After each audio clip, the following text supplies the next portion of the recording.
Аутизмди көзөмөлгө алууда саламаттык сактоо тутумунун жообу мамлекеттик жана коомдук институттардын аракеттерин бириктирип, тармактар аралык мамилени талап кылат.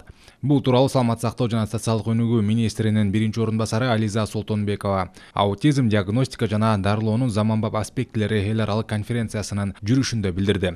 Анын айтымында аутизмге байланышкан коомдук пикир менен иш алып баруу ден соолугуна мүмкүнчүлүгү чектелген адамдардын жашоосу жана коомго аралашуусу үчүн жагымдуу шарттарды түзүү маанилүү. Акыркы эсептөөлөр боюнча 160 баланын арасынан жок дегенде биринде аутизмдин кандайдыр бир түрү бар.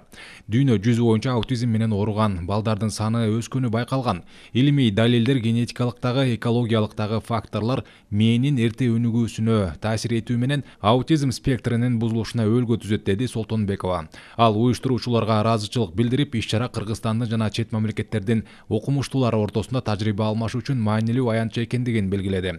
Адистер заманбап диагностикалык ыкмалар аутизм спектринин бузулушун, анын ичинде ар кандай генетикалык ооруларды дарылоодо терапиялык жана реабилитациялык ыкмалар боюнча тажрыйбасы менен бөлүшөт.